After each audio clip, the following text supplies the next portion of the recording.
السلام علیکم ورحمۃ اللہ۔ پیارے بچوں، کیسے ہیں آپ سب؟ امید کرتا ہوں آپ سب لوگ خیر و عافیت سے ہوں گے۔ پیارے بچوں، جیسا کہ آپ کو معلوم ہے کہ ہم اب گرامر شروع کریں گے، جس میں سے سب سے پہلا موضوع محاورہ ہے۔ محاورہ، جی ہاں پیارے بچوں، محاورہ۔ محاورہ کا مطلب ہے دو یا دو سے زیادہ لفظوں کا مجموعہ جس کے اصل یا حقیقی معنی کے بجائے مرادی یا مجازی معنی لیے جائیں، محاورہ کہلاتا ہے۔ یعنی کہ دو یا دو لفظوں سے زیادہ، دو یا دو الفاظ سے زیادہ، یہ جو مجموعہ ہوتا ہے اس کے اصل معنی، حقیقی معنی کے بجائے ہم اسے مرادی یعنی کہ مجموعی معنی لیتے ہیں۔ یا ہم یوں اس طرح بھی کہہ سکتے ہیں کہ محاورہ کے لغوی معنی بات چیت کرنے کے ہیں۔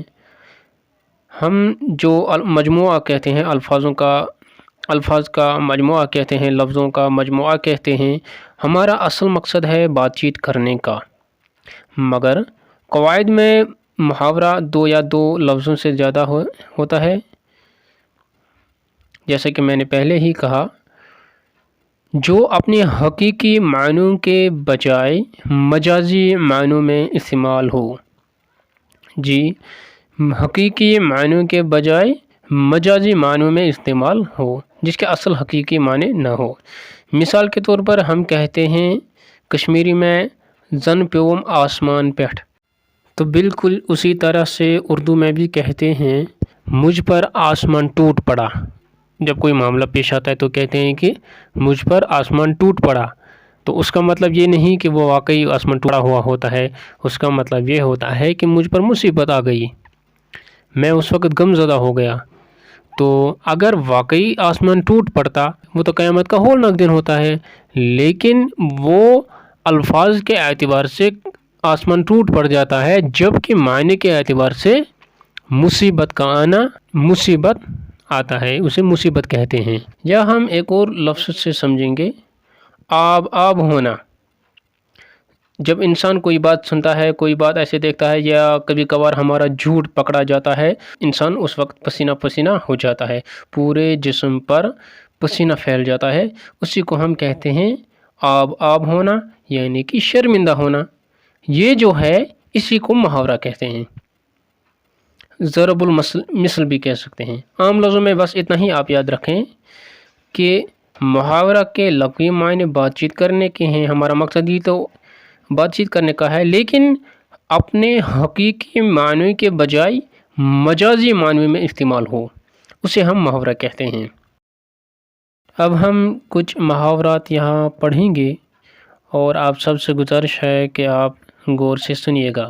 سب سے پہلا محاورہ ہے آب ہونا، جیسے کہ میں نے پہلے ہی کہا، شرمندہ ہونا۔ اسی طرح ایک اور ہے اپنا الو سیدھا کرنا، یعنی کہ اپنا مطلب نکالنا۔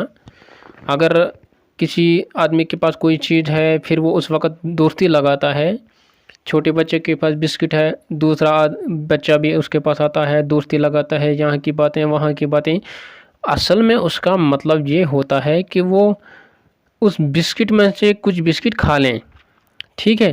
تو اب وہ کیا کرتا ہے، اب وہ یہاں کی باتیں وہاں کی باتیں کرتا رہتا ہے، تو اسی کو کہتے ہیں اپنا الو سیدھا کرنا، یعنی کہ اپنا مطلب نکالنا۔ جیسا کہ میں نے اوپر کہا آب ہونا یعنی کہ شرمندہ ہونا، تو اسی طرح سے ایک اور محاورہ بھی ہے اپنا سامنا لے کر جانا۔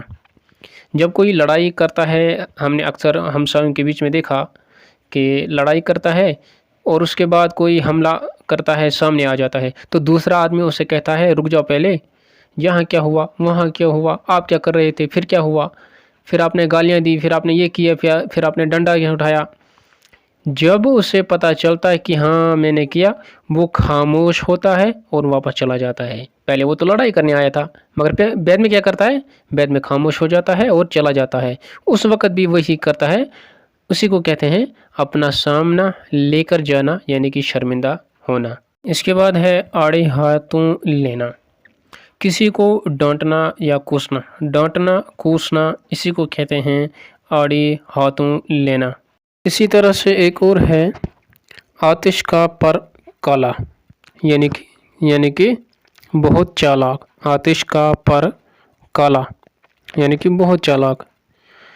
پتھر کی لکیر یعنی کہ پکی بات، اگر کوئی کہتا ہے کہ یہ ہونے والا ہے، کوئی کہتا ہے کہ زلزلہ آنے والا ہے، پھر وہ زلزلہ آ ہی جاتا ہے، یا کبھی کبھار کہتے ہیں کہ فلاں جگہ پر موڑ خطرناک ہے اور وہاں ایکسیڈنٹ ہو کر ہی رہے گا، اور واقعی وہاں پر ایکسیڈنٹ بھی ہو جاتا ہے اور اس کی بات سچ ثابت ہوتی ہے، پکی بات ثابت ہوتی ہے، اسی کو کہتے ہیں پتھر کی لکیر۔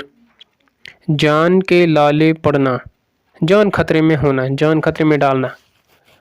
اگر کوئی بچہ پانی میں ڈوب رہا ہے سیلاب کی وجہ سے، تو دوسرا آدمی کہتا ہے کہ اس بچے کو بچانا ہے، اسے پتہ ہے کہ یہاں پر میری بھی جان جا سکتی ہے، لیکن وہ فکر نہیں کرتا بلکہ اس بچے کو بچا لیتا ہے، اس آدمی جو ڈوب رہا ہوتا ہے اسے بچا لیتا ہے، تو اپنی زندگی خطرے میں ڈال کر اس کی زندگی بچا رہا ہے، اسی کو کہتے ہیں جان کے لالے پڑنا یعنی کہ جان خطرے میں ڈالنا۔ ایک اور ہے جلے پر نمک چھڑکنا۔ اگر کوئی آدمی ہے وہ بیچارہ مصیبت میں پھنسا ہوا ہے، تو دوسرا آدمی ضد کی وجہ سے اسے پھر سے مصیبت میں ڈال رہا ہے، اسے تکلیفیں دیتا ہے، تو اسی کو کہتے ہیں جلے پر نمک چھڑکنا، چونکہ اگر زخم پر نمک ڈالیں گے وہاں تو تکلیف ہوتی ہے، تو یہی بات ہے جلے پر نمک چھڑکنا، اس کا مطلب ہے مصیبت زدہ کی تکلیف بڑھانا۔ دال نہ گلنا، جب دال ہم پکاتے ہیں تو پہلے وہ بہت مضبوط ہوتی ہے، ہم کھا نہیں سکتے، ہم چبا نہیں سکتے، اس کے بعد ہم پریشر میں ڈالتے ہیں تاکہ وہ نرم ہو جائے، کھانے کے لائق ہو جائے۔ اب اگر وہ کھانے کے لائق نہ ہو جائے تو اس کو کیا کہتے ہیں کہ یہ نہیں پکائی گئی ہے، یعنی کہ کامیاب نہ ہونا، کامیابی نہ ہونا، فیل ہونا۔ اب اسائنمنٹ کے طور پر میں کچھ محاورات آپ کے لیے دے دیتا ہوں جن کے جوابات آپ خود ہی تلاش کریں گے۔